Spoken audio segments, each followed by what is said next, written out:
Assalamualaikum warahmatullahi wabarakatuh. Perkenalkan, nama saya Muhammad Rizal Fiansyah dari kelas 2 di 3 ITA NRP 2103121014.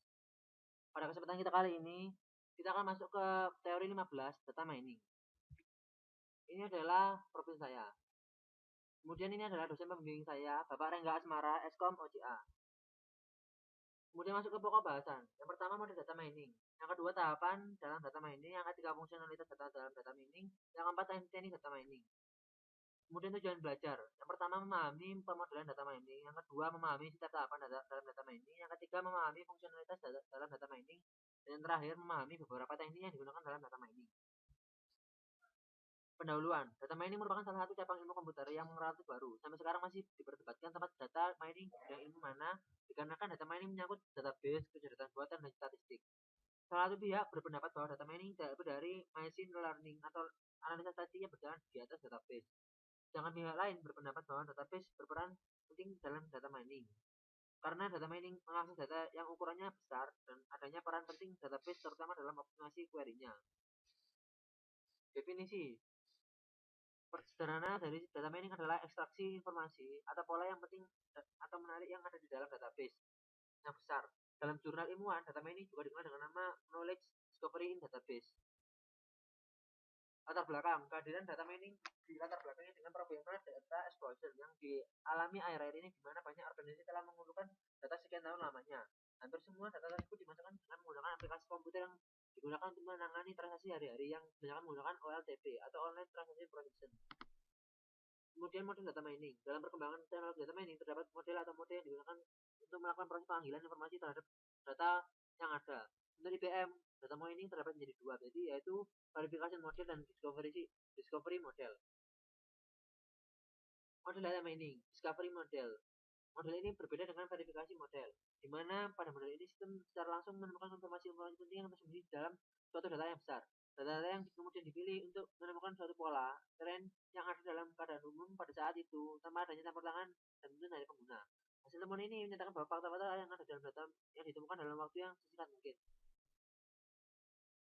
Kebutuhan dan tantangan dalam data mining. Yang pertama, penanganan berbagai tipe data, efisiensi algoritma data mining, penggunaan kepastian dan keakuratan hasil, ekspresi terhadap berbagai jenis hasil, memperoleh informasi dari sumber data yang berbeda. Yang keenam, proteksi dan keamanan data. Yang kemudian, tahapan dalam data mining.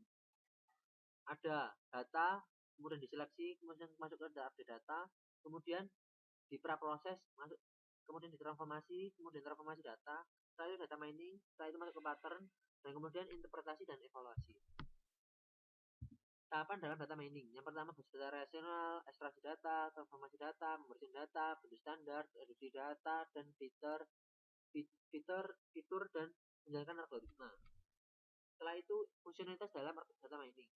Kebutuhan akan data mining dirasakan dalam berbagai bidang. Data mining bersifat dependen terhadap aplikasi terkait. Ini berarti untuk aplikasi basis data yang berbeda, maka teknik data mining yang digunakan mungkin juga akan berbeda.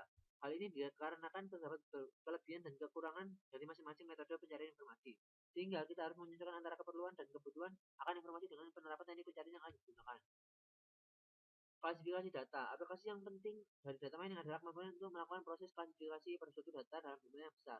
Hal ini sering disebut dengan mining classification rules. Klasifikasi data sendiri adalah suatu proses yang menemukan properti-properti yang sama pada sebuah objek di dalam sebuah basis data dan mengklasifikasikannya ke dalam kelas-kelas yang berbeda menurut model klasifikasinya yang diterapkan. Kemudian analisa cluster. Pada dasarnya clustering terhadap data adalah suatu proses untuk mengelompokkan sekumpulan data tanpa suatu atribut jelas yang telah didefinisikan sebelumnya. Berdasarkan pada prinsip konseptual, clustering yaitu memaksimalkan dan juga meminimalkan kemiripan intra-kelas. Proses untuk mengelompokkan secara fisik atau abstrak objek-objek ke dalam bentuk kelas-kelas objek-objek yang serupa disebut dengan clustering. Unsupervised classification.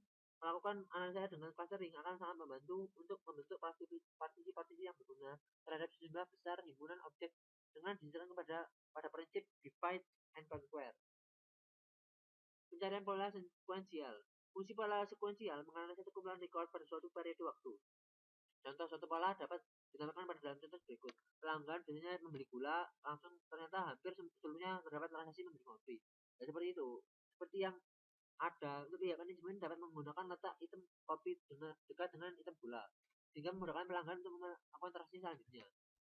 Jadi semakin dekat letak bahannya dengan bahan yang lain, maka semakin cepat data itu akan ditemukan. Kemudian teknik data mining. Klasifikasi skema yang berbeda dapat digunakan untuk mengkategorikan metode dan sistem data mining dengan berdasarkan pada jenis basis data yang akan dipelajari dan teknik apa yang akan digunakan. Beberapa contohnya adalah sebagai berikut. Jenis basis data yang akan dijadikan objek, jenis informasi yang hendak dicari, teknik yang hendak digunakan. Kemudian teknik-teknik data mining seperti market based analysis. Kaidah asosiasi pengembangan pertama kali diusulkan oleh Arkwal, Rimsky dan Suwani. Diberikan suatu database transaksi. Transaksi adalah suatu himpunan item-item. Kemudian kaidah asosiasi yang memenuhi adalah minimum support dan minimum confidence. Ya, seperti 30% dari transaksi memuat bir juga memuat 5% dari transaksi. Setelah itu algoritma a priori. Algoritma a priori yang bertujuan untuk menemukan frekuensi item set sedangkan pada sekumpulan data.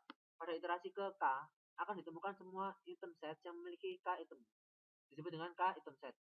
Ini dari algoritma a priori gunakan frekuensi K-1 item set untuk membangun kandidat frekuensi K item set. Kemudian algoritma a priori perbaikan kondisi a priori. Yang pertama hitungan item set berbaris hash.